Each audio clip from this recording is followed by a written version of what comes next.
Stop what you're doing right now, because there's a very real chance that something in your garden is already under attack, and you might not even realize it yet. Plant diseases are not loud, obvious problems. They don't announce themselves or wait for you to notice in time. They start quietly, almost invisibly, hiding under leaves, living in the soil, or spreading through the air from plant to plant while everything still looks normal on the surface. One day, your plants look fine, and the next, you're dealing with yellowing leaves, black spots, sudden wilting, or entire sections of your garden collapsing faster than you can understand what went wrong. And the hardest part is that most gardeners only notice it when it has already spread far beyond control. This is greenest garden, and if you've ever felt confused, frustrated, or even helpless, watching your plants slowly decline for no clear reason, this video is going to change how you see your garden forever. Today, we're breaking down the plant diseases that silently destroy gardens, what they really look like in their earliest stages, why they spread so aggressively, and most importantly, the exact steps you need to take right now to stop them before they take over completely. Because once you learn how to read the early warning signs your plants are giving you, everything shifts. You stop reacting to late, you start acting early, and you finally take control of what's happening in your garden instead of watching it fall apart. Plant diseases are so dangerous because they rarely show up in a way that immediately feels serious. Most of them begin quietly, with symptoms so small they're easy to dismiss: a few faint spots on a leaf, slight yellowing at the edges, or a plant that just looks a little tired.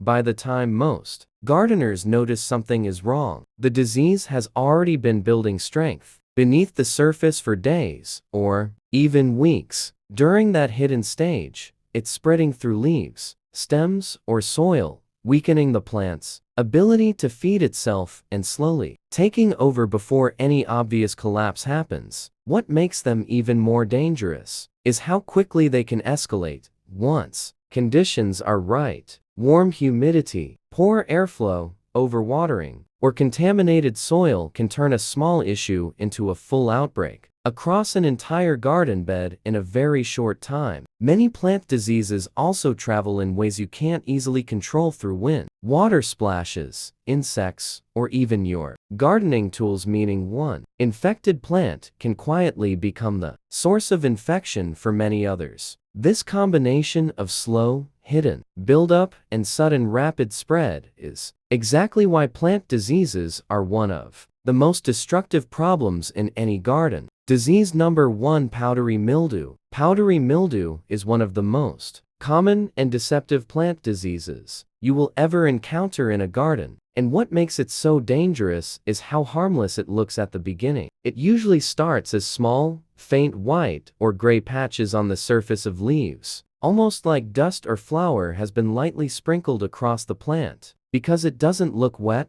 rotten, or aggressive, many gardeners ignore it at first, thinking it's just a minor cosmetic issue. But behind that soft, powdery appearance is a fungal infection that is actively feeding on the plant's tissues, weakening it day by blocking sunlight and interfering with photosynthesis. As it spreads, leaves begin to curl, yellow, and distort.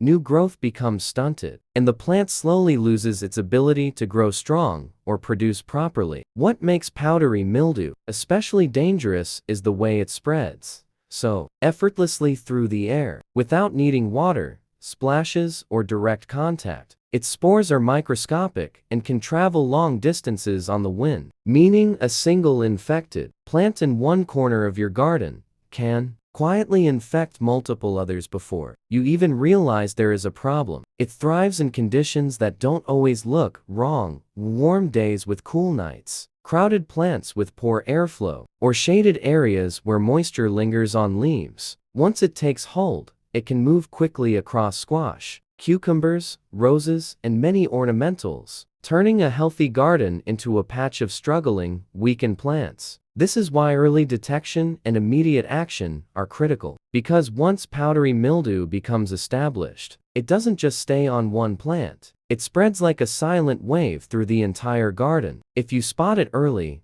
act immediately to slow and stop its spread. Start by removing the most infected leaves carefully and disposing of them in the trash. Do not compost them, because the spores can survive and reinfect your garden later. Improve airflow around your plants by thinning overcrowded growth and making sure they have enough space to breathe, since stagnant air allows the fungus to thrive. Avoid watering from overhead, as wet foliage combined with poor circulation makes conditions even worse. You can also treat affected plants with a simple spray made from 1 teaspoon of baking soda mixed with water and a few drops of mild liquid soap, applied to both the tops and undersides of leaves. Neem oil is another effective option for stronger cases. Most importantly, keep monitoring your plants closely over the next several days, because catching it early and acting consistently is what prevents a small outbreak from turning into a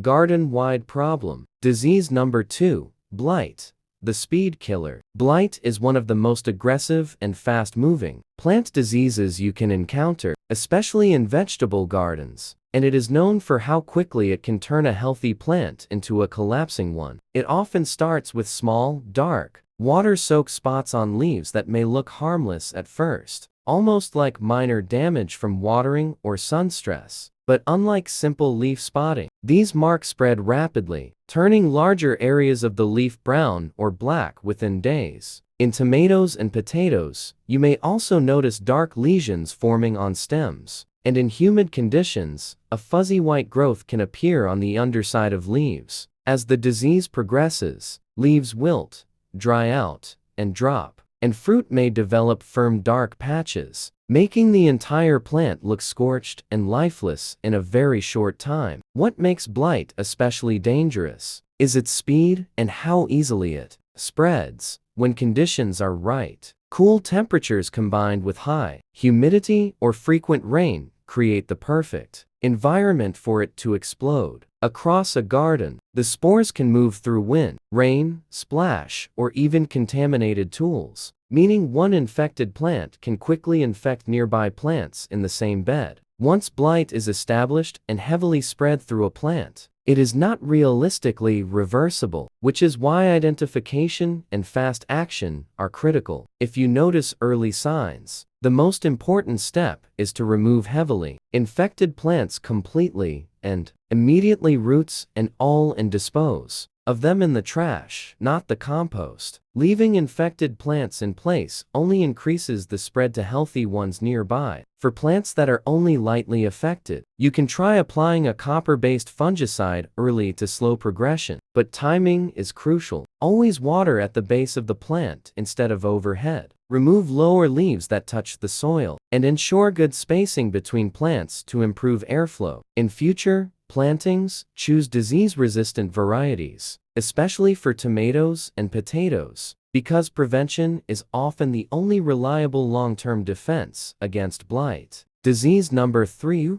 rot, the invisible enemy. Root rot is one of the most deceptive and frustrating plant diseases because it happens completely out of sight, underground, where most gardeners don't think to check until the plant is already in serious trouble. It usually begins when soil stays too wet for too long, cutting off oxygen from the roots. Without oxygen, the roots start to weaken and break down, and fungal pathogens move in and accelerate the decay. Above the soil, the plant may still look like it simply needs more water. Leaves turn yellow, growth slows down, and the whole plant starts to wilt. This is what makes root rot so misleading. It looks like dehydration. So many gardeners respond by watering more, which only makes the problem worse. What makes root rot especially dangerous is that by the time you notice visible symptoms, a large portion of the root system may already be damaged or destroyed. If you carefully remove the plant from the soil or pot, healthy roots should be firm and light in color, but infected roots will appear dark brown or black, soft, and often mushy or foul-smelling. The plant can no longer absorb water or nutrients properly, which leads to a steady decline even if the soil is wet. Once you confirm root rot early, you can sometimes Save the plant by trimming away damaged roots and repotting in fresh, well-draining soil, but in severe cases, recovery is unlikely. The most important prevention is proper drainage using well-aerated soil, avoiding overwatering, and never letting plants sit in constantly soggy conditions, especially in containers or low-lying garden beds. Disease number 4.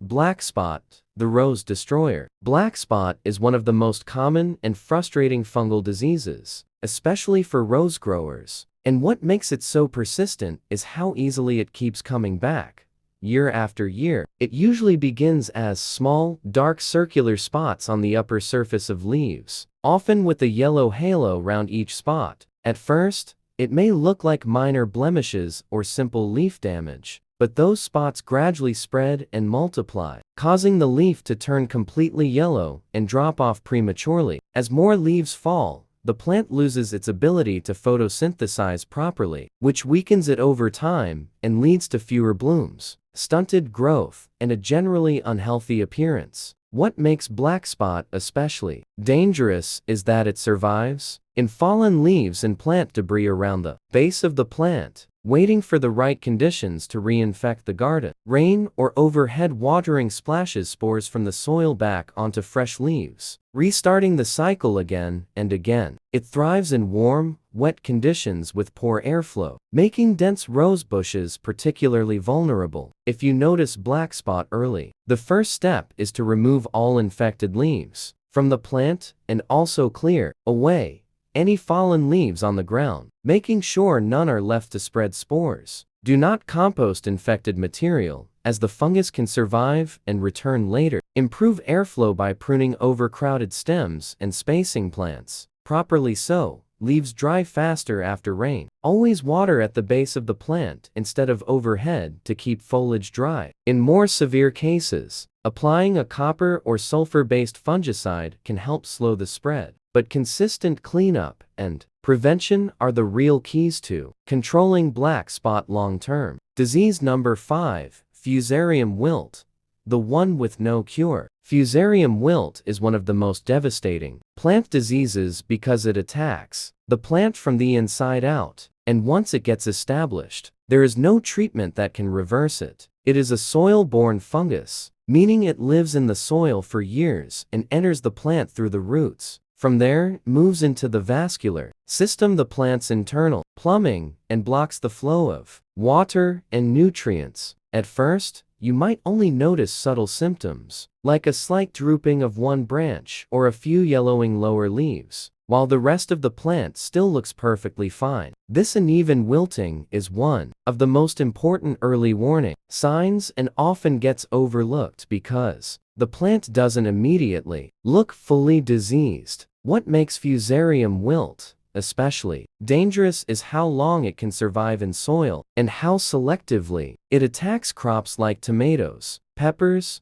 cucumbers, beans, and melons. If you cut open an affected stem, you'll often see brown streaking inside the plant tissue, which confirms the internal damage. As the infection progresses, the plant continues to wilt, dry out, and eventually collapse completely. Even if the soil is moist and conditions seem fine on the surface, the fungus can remain active in soil for years, meaning the same spot can keep infecting new plants season after season if nothing is done. If you detect Fusarium wilt, the only real action is removal. Pull out the entire plant, including as much of the root system as possible, and dispose of it in the trash. Do not compost it, because the pathogen will survive and persist. After removal, avoid planting the same family of crops in that soil for at least 3 to 4 years to break the disease cycle. In future plantings, choose resistant varieties, whenever possible, often labeled with an F for Fusarium resistance. Rotate your crops regularly and focus on improving soil health and drainage. Strong, healthy soil biology is one of the best long-term defenses against this disease, even though there is no direct cure once infection occurs. Now that you've seen how fast plant diseases can move, here's the part that really protects your garden: the prevention habits that stop most problems before they ever begin. Because the truth is, You don't need complicated chemicals or constant spraying to keep your plants safe. You need consistency, awareness, and a few simple practices that break the disease cycle before it even has a chance to start. Most plant diseases thrive in very specific conditions: stagnant air, wet leaves, overcrowding, and weak plant health. So your goal is to remove those conditions from your garden as much as possible. Start with how you water your plants, because this alone prevents a huge percentage of fungal diseases. Always water at the base of the plant instead of overhead, so leaves stay dry and don't become a breeding ground for spores. Next, give your plants space. Crowding traps humidity and blocks airflow, which creates the perfect environment for diseases like powdery mildew and blight to spread. Make it a habit to regularly remove fallen leaves and dead plant material, because many fungi survive in debris and quietly reinfect your garden if it's left in place. Also,